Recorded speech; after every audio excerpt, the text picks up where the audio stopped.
Ya baik, Assalamualaikum warahmatullahi wabarakatuh. Selamat pagi dan shalom untuk kita semua. Pada pagi hari ini kita akan melakukan perkuliahan Zoom dengan mata kuliah keperawatan transkultural. Oke, baik. Apa sih pengertian dari transkultural itu sendiri? Transkultural berasal dari dua kata, yaitu trans dan culture. Yaitu kalau digabungkan artinya adalah lintas budaya. Apa sih yang dimaksud dengan budaya? Budaya adalah khas suatu kelompok yang membedakan antara kelompok yang satu dengan yang lain. Jadi ada perbedaan ya antara semua kelompok-kelompok yang ada di dunia ini. Berbeda-beda budaya berarti juga berbeda-beda khas ya. Nah, contohnya seperti kita di sini ya, khasnya seorang pendatang atau misalnya contoh orang Jawa, orang Makassar, orang Sumatera, pasti berbeda khasnya dengan orang-orang di Papua. Mulai dari kulit, makanan, cara berpandangan, cara berpakaian, pasti ada yang berbeda-beda ya. Oke, itu pengertian dari transkultural, yaitu lintas budaya. Oke ya. Untuk keperawatan transkultural sendiri berdefinisi sebagai ilmu dan kiat humanis yang difokuskan pada perilaku individu atau kelompok serta proses untuk mempertahankan atau meningkatkan perilaku sehat atau perilaku sakit secara fisik dan psikokultural sesuai latar belakang budayanya. Jadi keperawatan transkultural ini merupakan sebuah ilmu ya, ilmu yang humanis atau yang bertujuan untuk manusia, yang difokuskan untuk sebuah perilaku individu atau kelompok serta proses untuk mempertahankan serta meningkatkan perilaku. Jadi budaya ini atau kultur ini tidak selamanya itu baik dan tidak selamanya itu buruk untuk kesehatan ataupun untuk sakit. Nah, nanti kita pelajari mengenai sehat dan sakit menurut paradigma ya. Oke, itu ya. Jadi keperawatan transkultural ada ilmu dan kiat yang humanis yang berlatar belakang budaya. Kayak itu menurut Leninger pada tahun 1984. Oke, kita lanjut ya. Nah, tujuan dari keperawatan transkultural sendiri yaitu untuk membantu individu, keluarga dengan budaya yang berbeda-beda untuk mampu memahami kebutuhannya terhadap asuhan keperawatan dan kesehatan. Yang kedua, untuk membantu perawat dalam mengambil keputusan selama pemberian asuhan keperawatan pada individu, keluarga melalui pengkajian gaya hidup, keyakinan tentang kesehatan dan praktik kesehatan klien. Yang ketiga yaitu asuhan keperawatan yang relevan dengan budaya yang sensitif terhadap kebutuhan klien akan menurunkan kemungkinan stres dan konflik karena kesalahpahaman budaya. Jadi tujuannya dari keperawatan transkultural yaitu membantu ya individu dan keluarga dengan budaya yang berbeda-beda. Jadi budaya kita ini pasti berbeda-beda.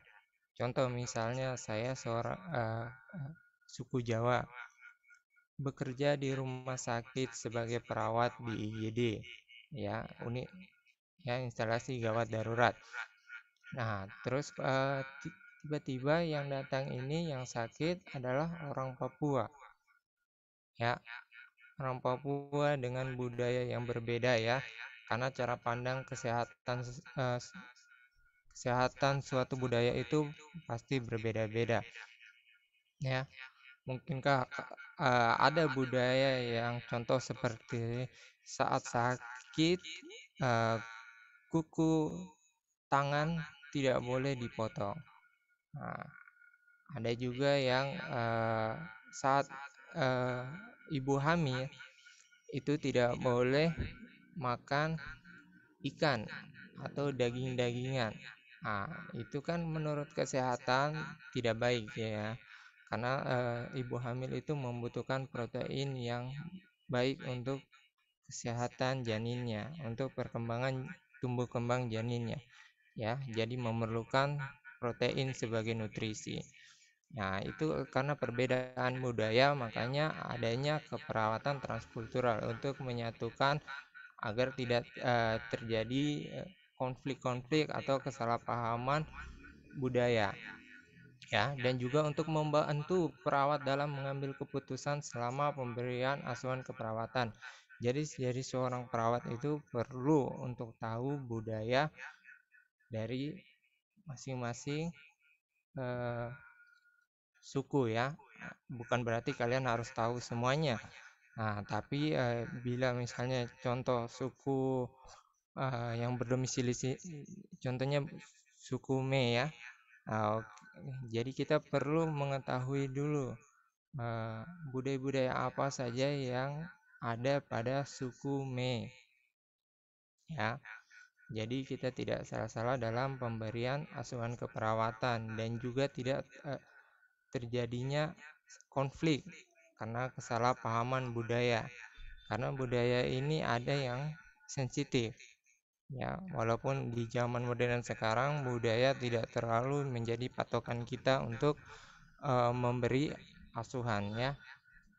Oke, kita lanjut ya. Itu tujuan dari keperawatan transkultural.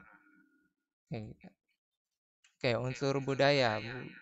Budaya terdiri dari dua unsur, yaitu material dan non material. Material berupa objek, misalnya pakaian, makanan. Contoh kayak di Papua, budaya materialnya adalah koteka, makanannya berupa papeda dan lain-lain ya. Dan yang non material berupa kepercayaan, kebiasaan, dan bahasa. Ini paling sering kita lihat ya. Biasa budaya orang Papua, kepercayaannya terhadap suatu agama lebih condong kepada agama Nasrani ya, Kristen Protestan dan Kristen Katolik.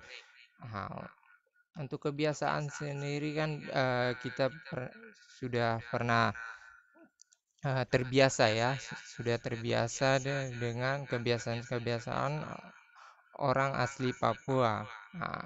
Contohnya apa ini kebiasaannya? Pernah lihat tidak orang-orang asli Papua makan pinang? Pinang dikunyah dicampur dengan sirih dan kapur. Itu kalau kalian lihat di Jawa, di Makassar, di Sumatera, itu tidak ada kebiasaan seperti itu. Ini yang menjadi ciri khas sendiri di tanah Papua. Serta bahasa. Bahasa ini kan beragam, apalagi bahasa adat ya. Jadi dari ujung Aceh sampai Merauke itu bahasa adatnya berbeda-beda ya. Contoh kayak di Jawa saja banyak sekali bahasa adat ya, tidak terpengaruh oleh bahasa Jawa saja. Ada bahasa Ngapa, ada bahasa Sunda dan lain-lain. Begitu juga dengan Papua ya, ada bahasa Ekari sendiri, ada bahasa Dani sendiri, ada bahasa Merauke sendiri, ada bahasa Fak-Fak sendiri. Jadi semuanya berbeda-beda ya. Itu yang termasuk dengan unsur budaya. Ada yang material, ada juga yang non material. Oke, kita lanjut. Untuk karakteristik budaya ya. Di sini ada culture is learning and taught ya. Kultur itu dipelajari dan didapatkan. A person is not born with culture concept but learn through socialization. Ya, seorang manusia itu tidak dilahirkan dengan sebuah budaya, tapi budaya itu dipelajari dan diimami pada saat kita bersosial, ya. Contoh misalnya orang Papua, tidak mungkin kita lahir dengan membawa koteka dan bisa langsung berbahasa ya, bahasa Papua, ya. Pastikan itu lahir, tumbuh kembang, menjadi seorang manusia, diajari memakai koteka, diajari untuk belajar bahasa adat dan lain-lain. Makanya di sini seorang manusia dikatakan tidak lahir dengan sebuah budaya, tapi sebuah budaya itu terlahir karena sosial. Oke. Yang kedua adalah culture is share. Ya, culture itu dibagikan, ya, atau disebarluaskan. Jadi culture atau budaya itu selalu disebarkan. Contohnya kita orang Jawa, kita selalu membagikan budaya-budaya mengenai orang Jawa, mulai dari yang material maupun yang non material. Contohnya material adalah pakaian-pakaian adat. Terus yang non material adalah bahasa, kebiasaan kita, ya. Jadi sebuah budaya itu selalu di-share atau dibagikan, terutama kepada keluarga, dari bapak ke anak, dari ibu ke anak, dari orang tua ke anak-anaknya, serta ke cucu-cucunya. Ya, itu yang mempertahankan sebuah budaya atau culture, ya. Jadi disebutkan culture is share, ya. Terus selanjutnya culture is social in nature. Ya, culture itu adalah sebuah sosial di apa ini?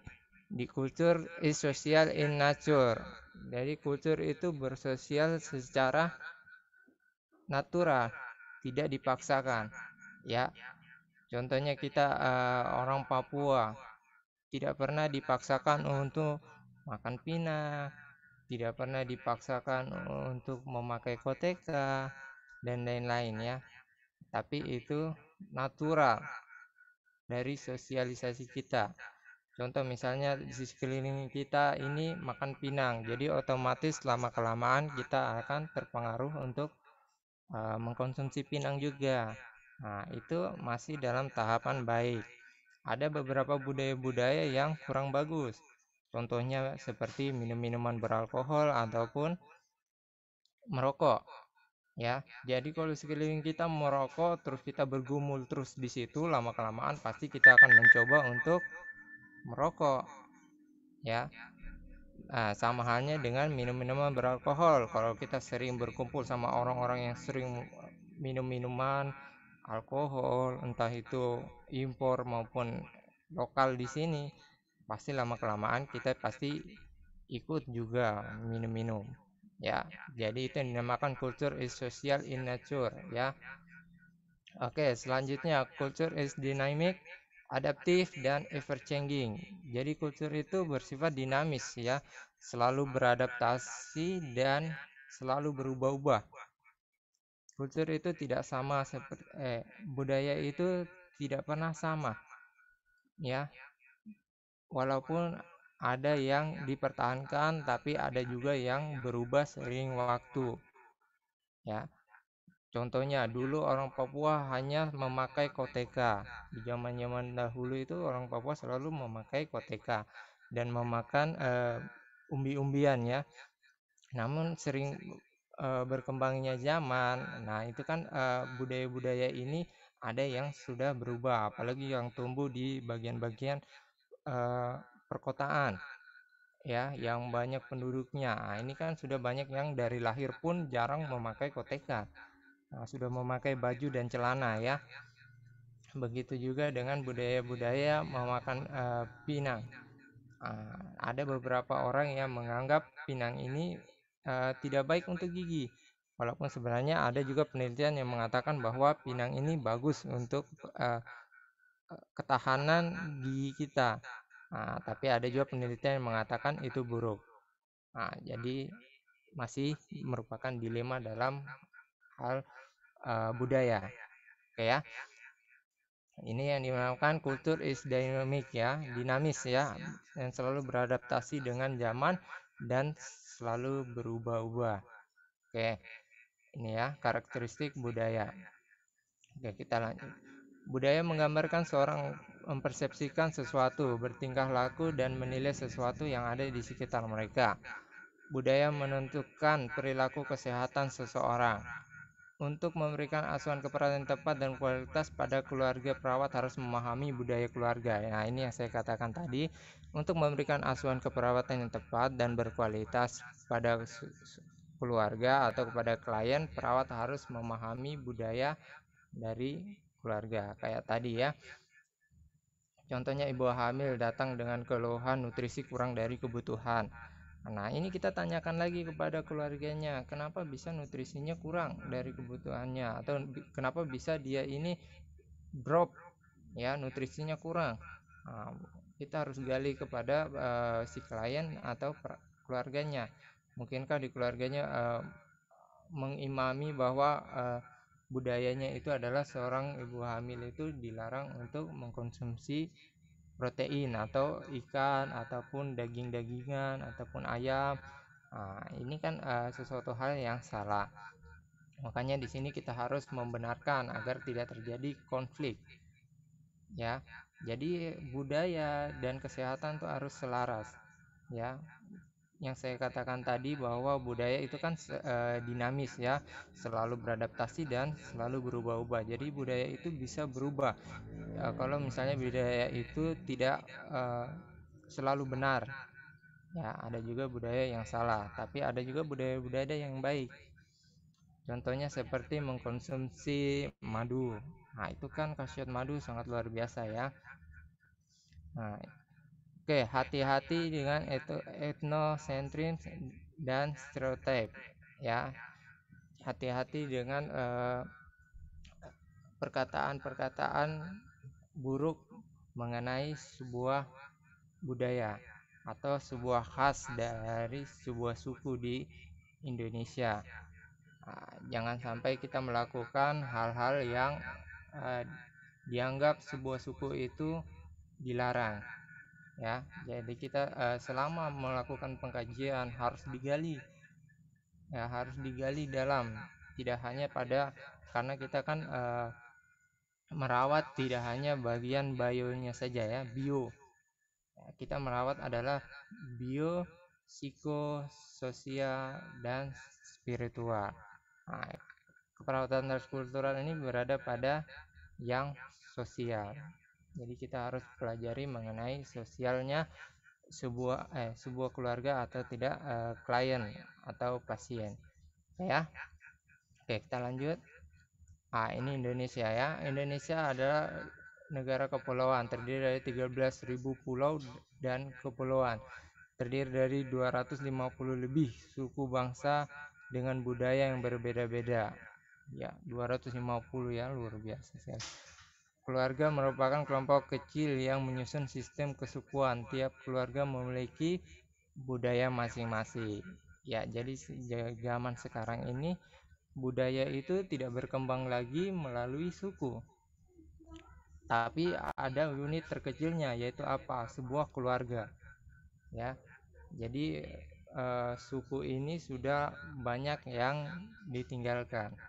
Jadi sekarang itu budaya itu berkembang pesatnya itu melalui tiap-tiap keluarga ya. Oke. Ada juga yang suku-suku yang masih mengembangkan kulturnya atau budayanya. Nah, tapi kan di zaman sekarang ini apalagi dengan 250 lebih suku dan bangsa, bisa saja orang Jawa menikahi orang Papua, bisa saja orang Makassar menikahi orang Jawa, menghasilkan budaya-budaya yang berbeda. Nah, maka di sini dikatakan tiap keluarga memiliki budayanya masing-masing ya. Jadi dia mengembangkan apa yang dipercayanya, ya, entah itu spiritualnya ataupun sosialnya. Oke ya. Kita lanjut pada paradigma transkultural nursing. Ya, apa ini maksud dengan paradigma? Ini tugas kalian mahasiswa untuk mencari tahu apa yang dimaksud dengan paradigma. Oke ya, itu sebagai tugas. Paradigma sendiri terbagi menjadi 4, yaitu pada manusia, sehat atau kesehatan, lingkungan, dan juga keperawatan. Dan ini saling berhubungan ya. Nah, paradigma sendiri itu adalah cara pandang, ya, cara pandang sesuatu mengenai manusia, kesehatan, lingkungan, dan juga keperawatan. Nah, ini tidak hanya ada pada keperawatan transkultural ya, atau transkultural nursing. Ini di KMB, di ANA juga selalu menempatkan 4 ini. Ya, 4 paradigma ini: manusia, kesehatan, lingkungan, dan juga keperawatan. Oke, kita mulai dari manusia. Manusia adalah individu, keluarga, dan kelompok yang memiliki nilai-nilai dan norma-norma yang diyakini dan berguna untuk menetapkan pilihan dan melakukan pilihan. Nah, manusia ini kan sebagai fokus, ya, sebagai pusat dari suatu budaya. Ya, budaya itu tidak mungkin ada tanpa adanya manusia. Ya, manusia adalah fokusnya, pusatnya. Kalau intinya sel itu adalah sebuah inti dari sebuah sel, ya. Oke. Nah, di sini dikatakan manusia adalah individu, keluarga atau kelompok yang memiliki nilai-nilai dan norma-norma. Nah, apa yang dimaksud dengan nilai-nilai dan norma-norma? Nah, ini jadi tugas ya buat kalian. Yang pertama tadi ya, apa yang dimaksud dengan paradigma, apa yang dimaksud dengan nilai-nilai dan norma. Nilai dan norma, ya, ini pasti kalian sudah pelajari di SMA, pasti ini nilai dan norma ya. Apa yang dimaksud dengan nilai, apa yang dimaksud dengan norma. Oke, menurut Leninger, Leninger ini sebuah penemu keperawatan transkultural. Dia mempunyai teori mengenai keperawatan transkultural. Nanti kita bahas di pertemuan berikutnya ya mengenai Leninger ini. Nah, ini penemu ya. Oke.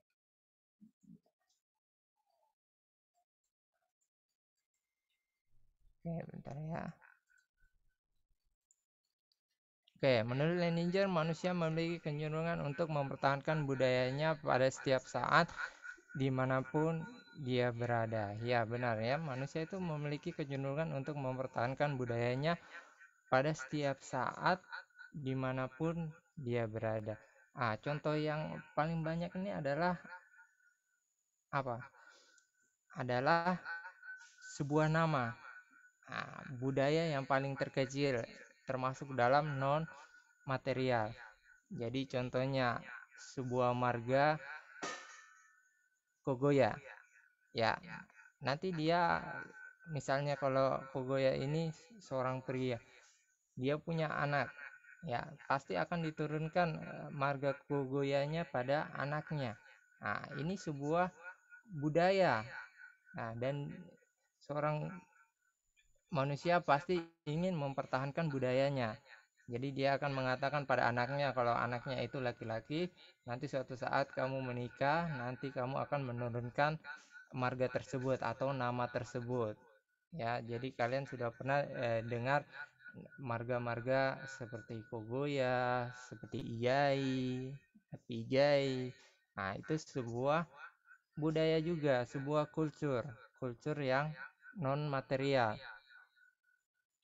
Ya, jadi tidak hanya seperti pakaian, tidak hanya seperti perilaku, tapi sebuah nama juga bisa dikatakan sebuah kultur ya, ataupun sebuah budaya yang dipertahankan terus-menerus.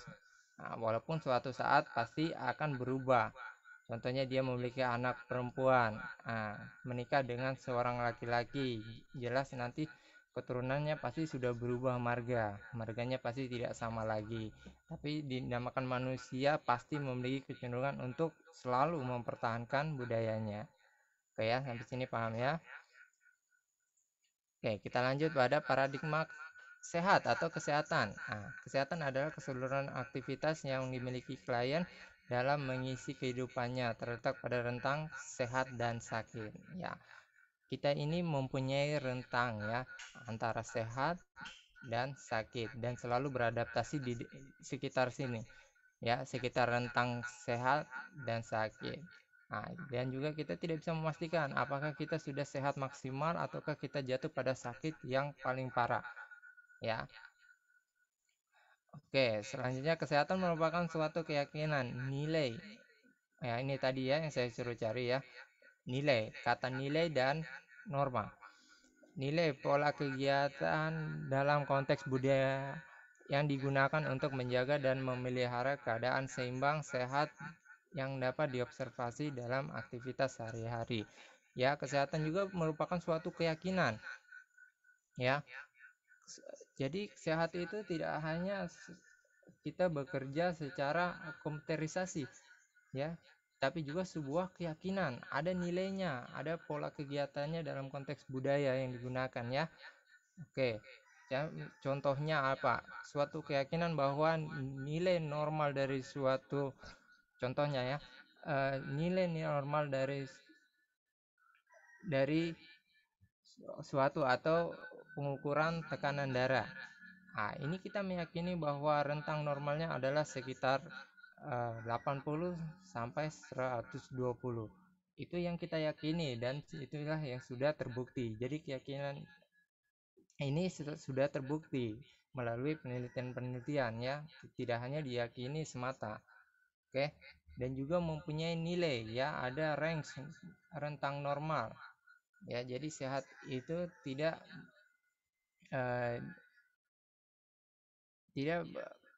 maksudnya harus mempunyai nilainya ya. Oke. Di sini ya, digunakan untuk menjaga dan memelihara keadaan seimbang sehat yang dapat diobservasi dalam aktivitas sehari-hari. Jadi sehat itu dapat digunakan dan dapat dijaga ya nilainya.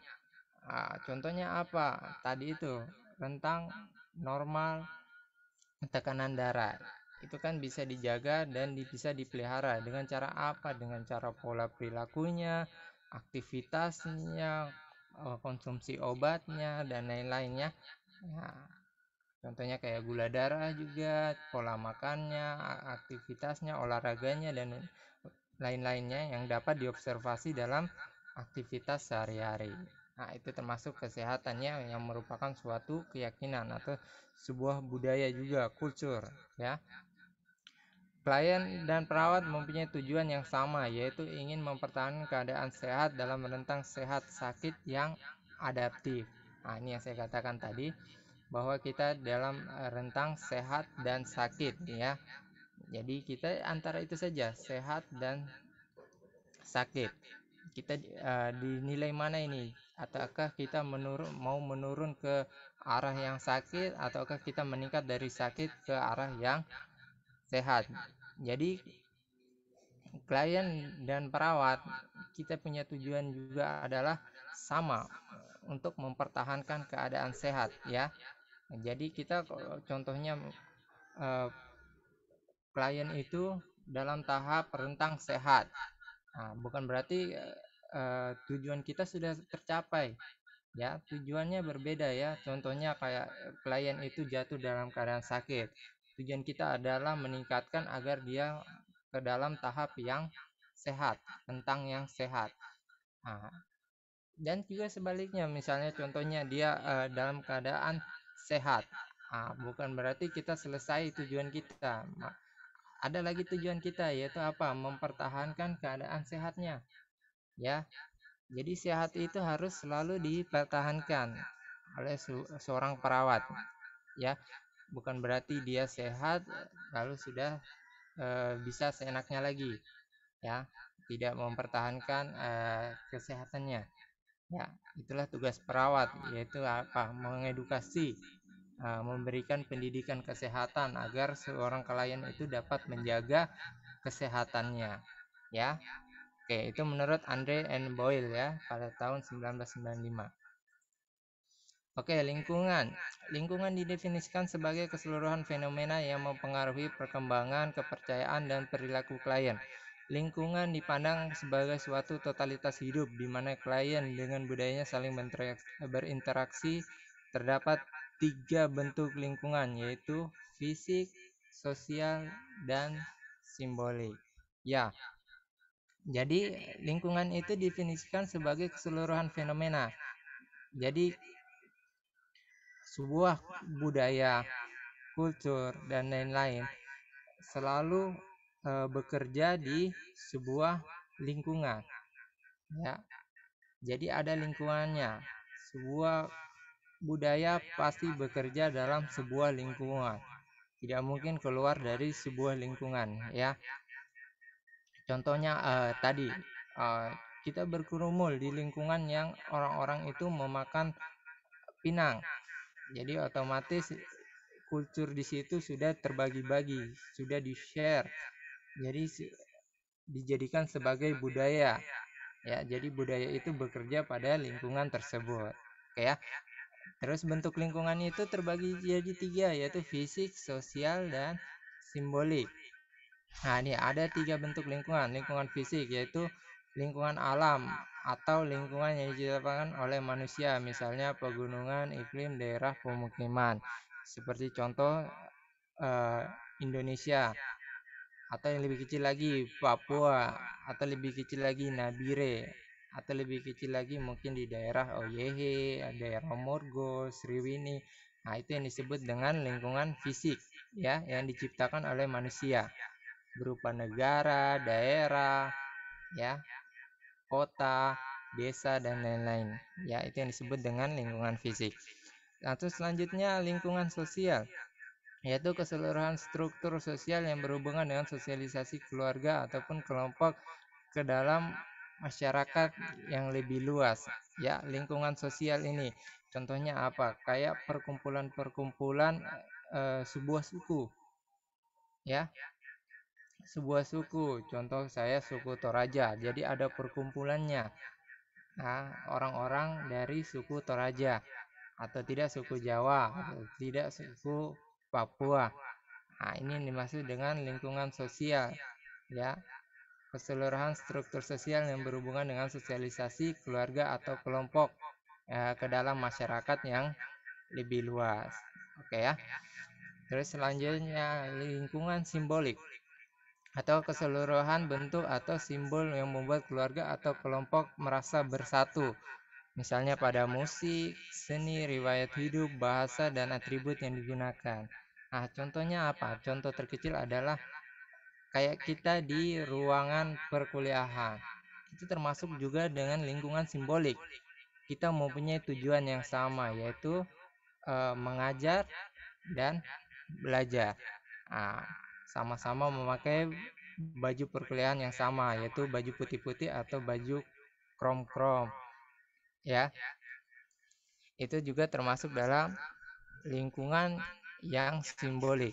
Ada budayanya, ada sebuah kulturnya, ya. Nah, terus kita di lingkungan ini juga berbahasa yang sama, yaitu bahasa nasional kita, yaitu bahasa Indonesia.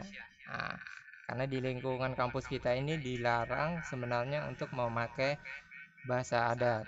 Nah, bukan karena bahasa adat itu dilarang, ya, karena untuk mempersatukan kita, yaitu kita memakai dengan bahasa nasional agar antara teman dan teman bisa saling mengerti.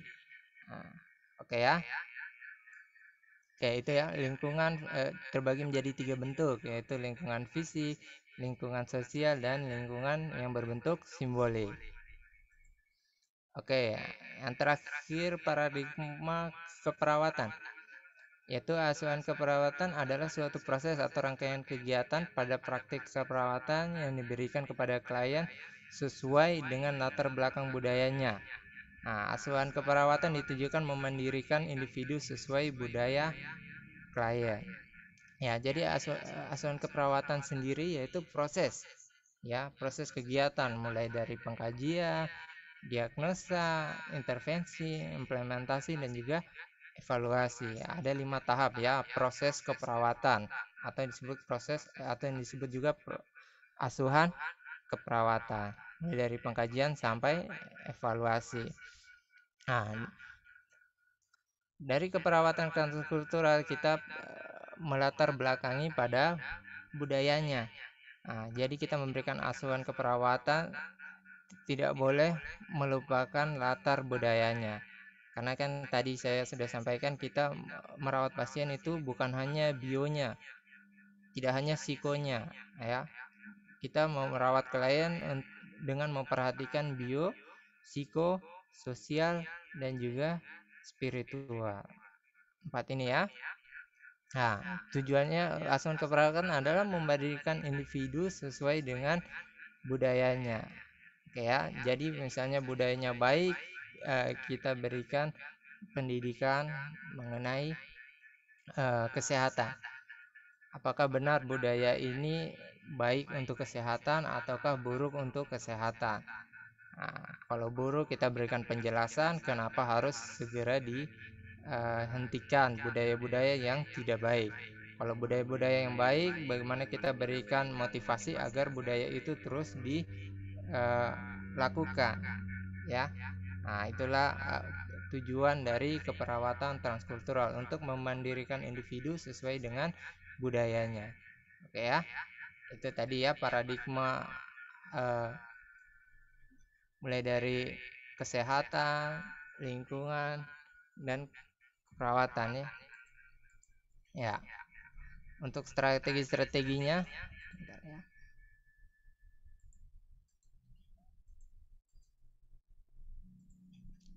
Ya, ini ya, ada strategi dalam proses keperawatan transkultural.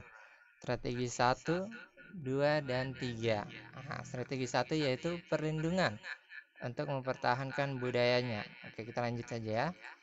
Strategi 1, perlindungan dan mempertahankan budayanya. Tadi yang saya sampaikan, kalau misalkan budayanya itu baik, bagus untuk kesehatan, maka tugas kita adalah memberi perlindungan untuk dapat dipertahankan kulturnya atau budayanya. Nah, mempertahankan budaya dilakukan bila budaya pasien tidak bertentangan dengan kesehatan. Perencanaan dan implementasi keperawatan diberikan sesuai dengan nilai-nilai yang relevan. Nah, nilai adalah hal yang dianggap baik, ya. Itu tugas kalian ya. Cari definisi secara panjang lebarnya. Definisi singkatnya adalah nilai adalah hal yang dianggap baik suatu individu, ya. Yang relevan yang telah dimiliki klien sehingga klien dapat meningkatkan atau mempertahankan status kesehatannya. Misalnya tadi budaya berolahraga setiap pagi, ya. Budaya itu tidak hanya seperti kita memakai koteka, memakai baju adat, dan lain-lain ya. Sering berolahraga itu termasuk dengan sebuah budaya, ya. Hal yang ingin kita pertahankan, ya. Contoh minum susu, minum susu setiap pagi, itu termasuk budaya. Mandi 2 kali sehari, itu termasuk dengan budaya ya. Oke. Itu strategi 1 ya, perlindungan dan mempertahankan budaya.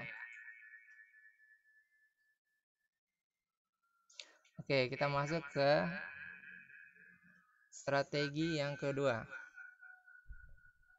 Bentar ya.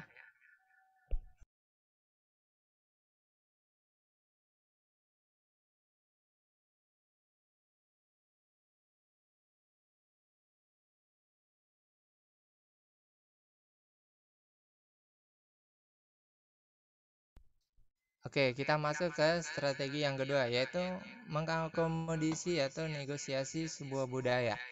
Intervensi dan implementasi keperawatan pada tahap ini dilakukan membantu klien beradaptasi terhadap budaya tertentu yang lebih menguntungkan kesehatan. Perawat membantu klien agar dapat memilih dan menentukan budaya lain yang lebih mendukung peningkatan kesehatan. Misalnya klien yang sedang hamil mempunyai pantangan makan yang berbau amis, maka ikan dapat diganti dengan sumber protein hewani yang lain. Ya, jadi ada hal-hal yang bisa kita toleransi. Contohnya tadi, ya, seorang ibu hamil mempunyai pantangan makanan yang berbau amis. Ya, sebenarnya ini menurut penelitian tidak masalah ya. Mau berbau apapun, yang asalkan tidak mengundang rasa mual dan akan mengalami muntah ya. Maka ikan dapat diganti dengan sumber protein hewani yang lain. Contohnya apa? Daging, ayam, ya, daging sapi, daging ayam dan lain-lain ya, yang merupakan protein tinggi. Bisa juga dengan telur ayam, telur bebek dan lain-lain. Oke ya. Jadi kita di sini strategi 2 adalah mengakomodasi atau negosiasi. Contohnya sebenarnya tidak masalah berbau amis. Tapi budaya klien tidak memperbolehkan. Jadi kita mencari alternatif lain. Ya tadi itu ya, bisa makan daging-daging yang lain atau sumber protein yang lain. Karena ini kan budaya ini kan tidak buruk ya. Cuma karena mungkin akan mengundang mual dan muntah, makanya kita cari alternatif lain dari sebuah budaya itu ya. Jadi tidak selamanya budaya itu buruk langsung kita tolak mentah-mentah ya. Bisa aja kita nanti terjadi konflik dengan keluarga kalau caranya seperti itu. Jadi kita harus mengakomodasi dulu ya, bernegosiasi dulu apakah budayanya ini bisa ditoleransi dengan alternatif itu ataukah tidak ya. Oke, itu untuk strategi 2. Selanjutnya strategi 3 yaitu mengubah dan mengganti budaya klien. Kalau tadi strategi 1 adalah mempertahankan, strategi 2 adalah menegosiasi, mencari alternatif budaya lain. Ya, kalau untuk strategi 3 adalah untuk mengganti atau mengubah ya. Restrukturisasi budaya klien dilakukan bila budaya yang dimiliki merugikan status kesehatan ya. Perawat berupaya merestrukturisasi gaya hidup klien yang biasanya merokok menjadi tidak merokok. Pola rencana hidup yang dipilih biasanya yang lebih menguntungkan dan sesuai dengan keyakinan yang dianut. Ya, budaya-budaya buruk ini pasti kita ubah atau kita ganti. Dengan cara apa? Dengan cara melakukan pendidikan kesehatan, mengedukasikan kepada klien. Apa dampak buruk dari budaya tersebut? Contohnya dia memiliki budaya yang selalu merokok. Ya, kultur hidupnya selalu merokok, bisa satu hari 1 bungkus. Ada kultur yang lain lagi yang buruk yaitu minum-minum. Ya, keseringan minum minuman yang beralkohol, ini kan tidak baik untuk kesehatan. Bagaimana cara kita menstrukturisasinya? Yaitu dengan tadi memberikan edukasi dan juga pendidikan kesehatan pada klien.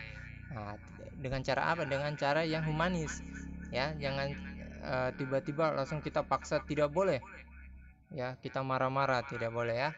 Kita melakukan pendekatan dengan cara yang humanis ya, komunikasi yang terapeutik ya. Nanti kan kalian sudah pelajari mengenai komunikasi terapeutik, bagaimana cara menjelaskan dengan baik pada pasien, melakukan pendidikan kesehatan, melakukan edukasi ya. Itu tadi strategi 1, 2, dan 3. Itu pilihan bagi seorang perawat dalam melihat sebuah budaya ya, melihat budaya dari klien.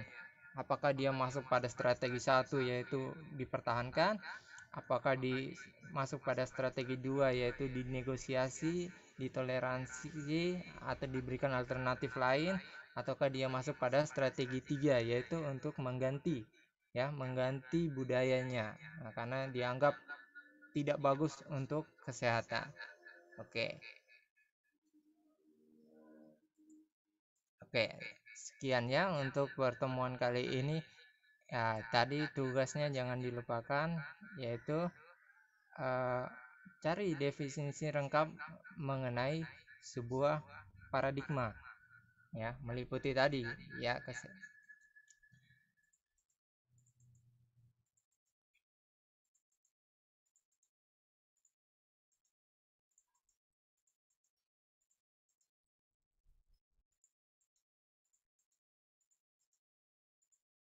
ya, paradigma ini ya, manusia sehat, lingkungan, dan keperawatannya. Tidak usah mengenai definisinya secara singkat, lalu berikan contoh, ya, berikan contohnya, pandangan manusia, kesehatan, lingkungan, dan juga keperawatan. Lalu yang kedua adalah cari definisi mengenai nilai dan norma. Apa yang dimaksud dengan nilai, apa yang dimaksud dengan norma, ya. Terus yang ketiga adalah kalian cari sebuah budaya, ya, entah itu budaya apa, ya. Terus selanjutnya kalian mencari strategi apa yang digunakan pada budaya tersebut, ya. Apakah meliputi strategi satu, yaitu mempertahankan, strategi dua, mentoleransi atau memberikan alternatif atau bernegosiasi, ataukah memakai strategi tiga, yaitu mengubah, ya, mengubah budaya tersebut, ya. Jadi tugasnya itu ya. Tolong dicatat nanti si pennya, nanti tolong dikumpulkan ke si pen minggu depan, ya. Senin minggu depan saya sudah terima ya.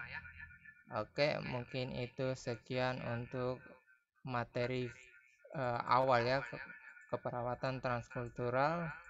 Semoga nanti kalian bisa ulang-ulang terus dipelajari lagi ya secara mandiri.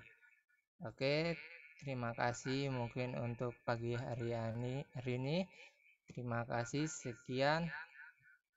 Shalom, wabillahi taufiq wal hidayah. Wassalamualaikum warahmatullahi wabarakatuh. Selamat pagi semua. Terima kasih.